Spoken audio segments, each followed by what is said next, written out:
This episode is going to be about something that I know we all have dealt with, and it is productivity. Uh, Especially being a student, we always want to be more productive because we often find ourselves wasting time in some form or fashion. And even when you're not in college, as far as work or whatever you're doing, you want to use time as efficiently as possible. You want to be productive. You don't want to go through every day thinking that you haven't gotten anything done and that your life's like a joke or something. So I've put together these tips because I've been a victim of unproductivity, whatever it may have you. And I just got tired of it. I wanted to increase my efficiency during the day, get things done, because I'm a person who likes that. You get a lot of things done. I don't like wasting time, but I will fall victim to wasting time a lot. So I have 7 tips in this episode that have personally helped me, especially in my college career, make the most out of each day to be the most productive person I can be. Now, I'm not gonna lie, this does not happen every day. Every day I'm not a super productive machine like I wish I was, but it does help. I've seen the difference in me getting my goals accomplished, and overall just more satisfaction with how my day goes. So let's get into it. Okay, so the first step that we're gonna talk about is probably the most simple, but also one of the hardest to keep up with for some reason, and that's just staying hydrated. Yeah, just drink water. In fact, I got a cup of water right here. I'm about to just make sure I stay hydrated during this episode. Yeah, stay hydrated.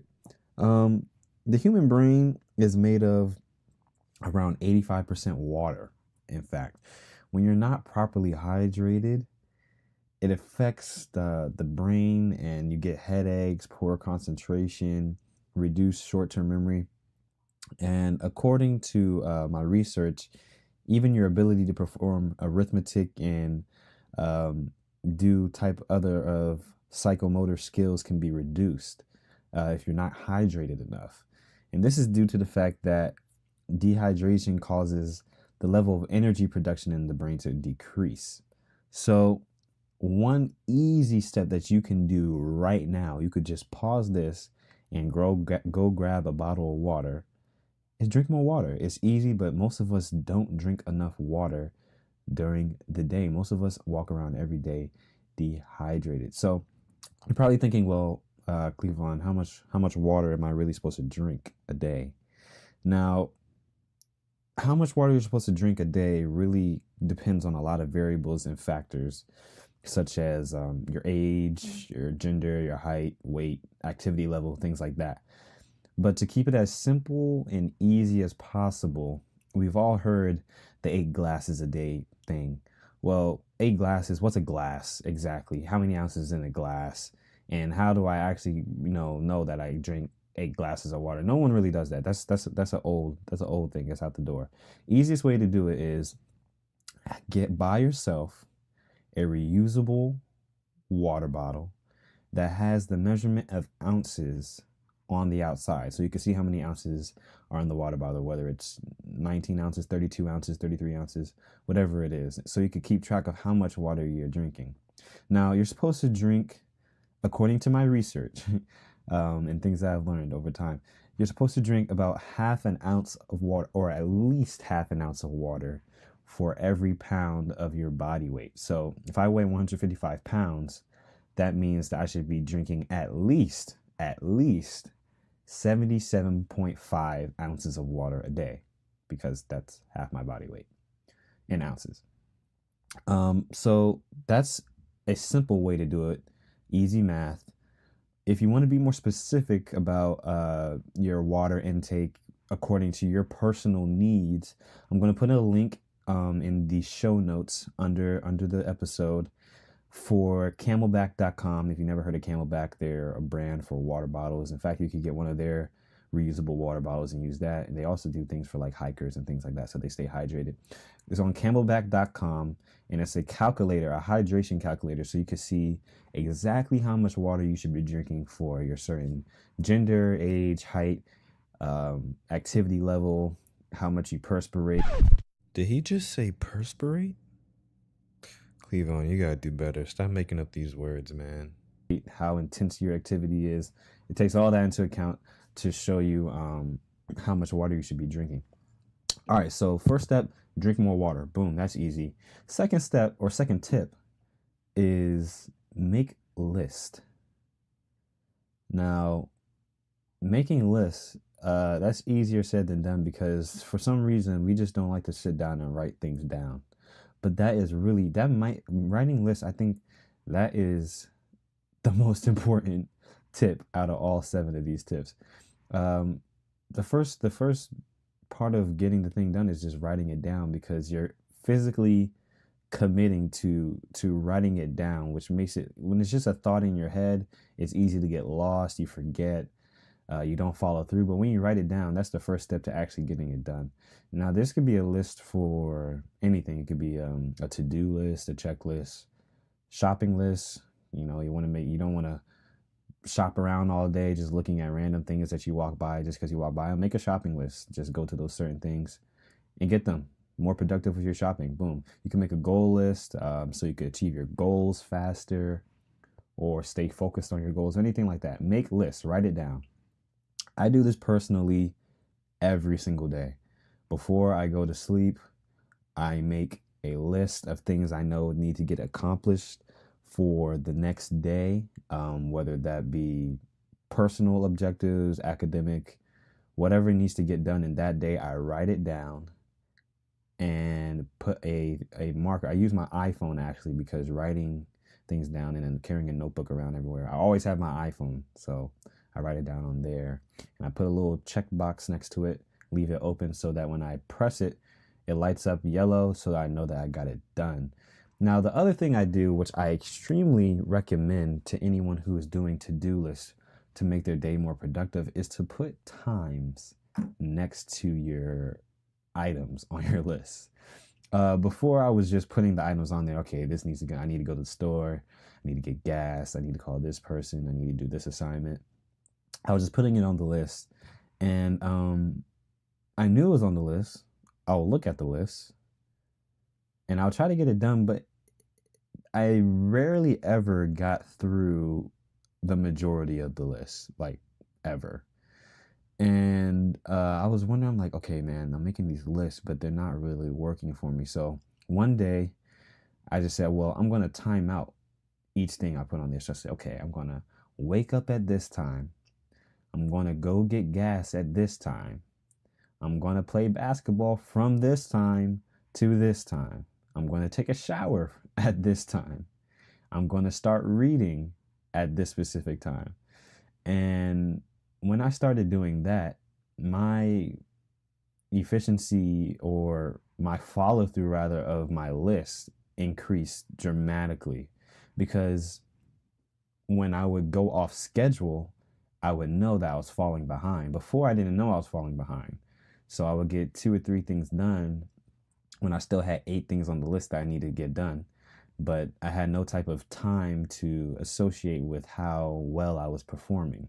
So write down the specific times that you want to get those things done. And I promise you, unless you really just don't care about falling behind schedule, and you shouldn't be having a list in the first place if you don't care.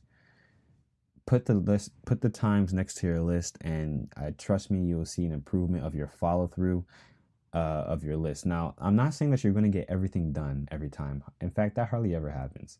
But you will realize how much more you get done just because you took your time into consideration. So make sure you do that as well. Now, the next tip also has to do with time. Now, this next tip is called know your peak hours. Now, peak hours, that's just simply saying what time is your brain at its peak. It's most productive, most focused, most sharp state. When can your brain do the most? That's your peak hours. So very successful people like Bill Gates, Warren Buffett, and those we all heard them say, if you ever look at what they say in interviews and things like that, they say they wake up at 4:30 a.m., 3:30, 5:30. These people wake up very early, and the overall consensus is that to be a successful person, you got to get up early, which makes perfect sense. I'm not knocking that. In fact, I do that myself. My peak hours personally are about from 3:30 a.m. to 5:30 a.m. That's when I'm at my absolute sharpest. And that's just because I'm a morning person. I found that out through simple trial and error. And this works for some people, but it doesn't work for everyone. In fact, sometimes I go to sleep early because my brain shuts down at around 10 p.m. I go to bed at like 8 and wake up at 3. So my body clock is completely shifted. But it works for me because that's what my personal body clock is and my peak hours. Some people I know who are also extremely productive don't go to sleep until 3:30 a.m. Because their peak hours are between 12 a.m. and 3:30 a.m. So that works for them. So what I'm recommending is not to necessarily force yourself to try to wake up early. I want you to, in fact, try to find out when you are most productive. So do experimentation. Go to sleep at 10, wake up at 6, and see how effective you are. Or go to sleep at 8 and wake up at 3 and see how productive you are. Or maybe you'll just be a groggy zombie mess so that you know that it doesn't work for you. Or just try to stay up late and do work. 12, 1, 2 o'clock a.m. That could be when you're at your best. But just go through simple trial and error, and try to find out, if you don't already know, what your peak hours are, so that when you do commit to doing what you need to do, your brain is in the best state of mind to get that thing done as quickly and as efficiently as possible. Well, I'm seeing that a lot of these tips have a lot to do with time. The third tip is to, oh no, I'm sorry. The fourth tip is to take breaks. Now, your brain is a muscle. Your brain's a muscle, and I don't think you know anyone that goes to the gym to lift weights and they lift weights for 3 hours straight without taking any breaks. No one does that. If you do that, you're dumb and you're trying to destroy your body forever. uh, your brain needs breaks too. You work out at the gym, you take 2 minutes breaks. You do a superset, you take 3 minute break. Whatever you're doing, you take breaks so that your muscles can regenerate and get more energy to pump out that last set. Or even you take breaks in between your days of working out so that your muscles can rebuild and get stronger. So we have to treat our brain, which is a muscle, in the same way. Don't try to binge for 3, 4 hours straight and expect your productivity level to be high. It simply does not work. Your brain is going to get tired. You're going to slow down, and you're going to realize that you've been staring at your computer, your paper, for 10 minutes and haven't written a single word. That's when those type of things start to happen. So what I do, or sometimes do, is I work for an hour, really focus and intense, or even half an hour, and I take a 10-minute break after that, or a 15-minute break after that, so that my brain has time to get off of academia or whatever I'm doing and just take a break and do something else. That could be taking a food break, which I love. I love to eat. A nap, a quick nap, text somebody, go use the bathroom, go on Snapchat, Instagram, whatever you want to do. Something that requires very little brain activity to do, so that your brain can have a time to rest, regroup, and get back ready for the next task that you're ready for it to accomplish. So make sure you take breaks. The next step or tip, I keep saying steps, there's more tips, is optimize your environment. Now, if you do all of the past tips that I recommended and have the wrong environment, it will literally all be in vain. If you get up early and then you turn on the TV or start texting on your phone, have your ringer on, and are getting messages and watching Netflix at the same time as trying to do work, then you're just fighting against yourself. You're shooting yourself in the foot. Optimize your environment, get rid of distractions, put your phone on do not disturb, don't try to multitask, completely commit yourself to what you are doing and make your environment conducive for what that task is. So if you're trying to do schoolwork, do not go to your friend's house where they're chilling watching a basketball game and expect yourself to be productive. It simply doesn't work like that. And I've done it myself. You kind of trick yourself. Okay, well, I could do work and watch TV. I could do work and go to the kickback or whatever it is. No, you can't. Well, you can, but your productivity will be cut in half or even chopped by 80% or 90%. So make your environment conducive for what you're trying to do. Some people need quiet. Some people use classical music or things like that to get themselves in the zone. Some people like to be in solitude. Some people like to work in group settings because it recharges them and gets them pumped to do their work. Whatever it is, make sure you have the proper environment to maximize what you are trying to accomplish at that certain point in time. Next tip is provide yourself incentives. Sometimes we just don't feel like being productive. Bottom line, even though we know that's what we should be doing, we should be productive, sometimes you really just don't feel like it. So to overcome our laziness at times, give yourself some incentives. Reward yourself is what I'm basically trying to say. So after you complete your tasks, you could say, well, I'm going to go get a burger. I'm going to eat something. I'm going to watch a Netflix episode, or I'm going to text my friend or give my friend a call as a reward for completing the task that you set out to do. So, for example, I have a paper to write. I said I'm going to write 3 pages of this paper right now, going hard for an hour. And if I don't finish these 3 pages, I am not going to eat my burger that I have in the fridge waiting for me, calling my name. Surprisingly, that will give you some motivation to finish those 3 pages, because you know that if you don't, you're not going to eat that burger, which you really want. Now, the key to using this incentive system is to have the discipline to actually not reward yourself if you don't complete the task. That might be the hardest part of this whole tip. Don't halfway do the work and reward yourself, or don't even completely skip over the work and reward yourself, because then you're just wasting time and the incentive system isn't working whatsoever.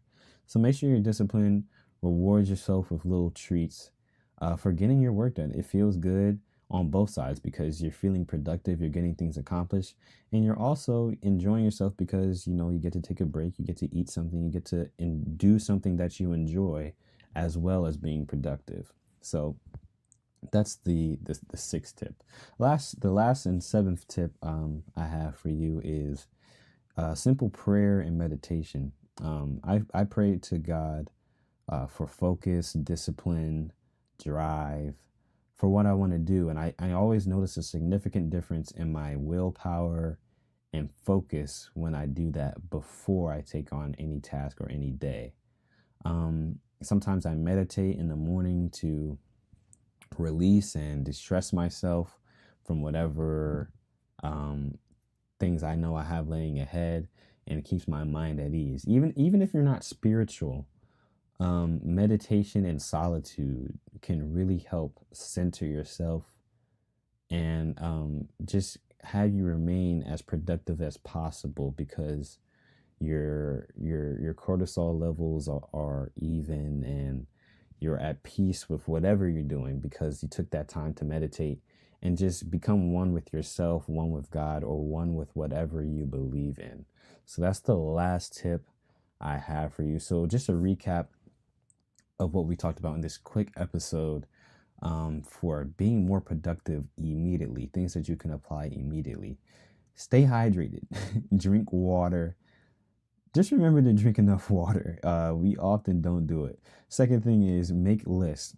Whatever that is, grocery list, shopping list, goal list, to-do list, checklist. Make lists, write things down, and remember to apply times for those to-do lists so that you stay on track with your goal in a timely manner and don't fall behind. Take breaks. Third tip, don't exhaust your brain. Your brain is a muscle. You have to remember that. You don't want to exhaust your muscle and break it down. You don't want to do that to your brain either. It's detrimental for your productivity and your overall health. Fourth tip is to optimize your environment. Put yourself in an environment that's conducive for what you are trying to accomplish. Don't take one step forward by doing the task and two steps back by putting yourself in an environment that's not conducive for that task. Sixth tip, provide incentive for yourself. Reward yourself for doing good work. It gives you motivation, more willpower, and overall good feeling for getting your work done. And lastly, prayer and meditation. Find some way to center yourself, to focus in on things that really matter, and just give yourself overall peace and focus, and get yourself in the right state of mind to be productive for that day or for that hour or for whatever you are preparing for. So back to what I said earlier, no one is perfect. I'm sure the most productive people, Warren Buffett, Tim Ferriss, whoever they might be, isn't productive, the most productive person every day. I'm sure they have days where they're like, dang, I really feel like I did nothing today. So don't beat up yourself if you have those days where you feel like you didn't accomplish what you wanted to. We all have them. Don't feel bad about them. But also, remember that you want to be as productive as possible, because it gives you overall satisfaction of life and happiness that you are a productive and working piece of the society we live in. So I'm going to be dropping more content very soon, so stay tuned. I also have a new website that I've been blogging on, so I'm going to put that in the show note, the link in the show notes too. That is musewrite.com. So you want to go there. You can see my blog posts, and also you can find the podcast episodes on that website as well. Remember, if you want to stay updated on all things Muse, you can follow me on Instagram at IAM_Clee, CLEE Davis, on Instagram and on Twitter. So that's pretty much it. Thanks guys for tuning in for this quick episode. Remember to keep making your muse a reality. I'll see you guys next time.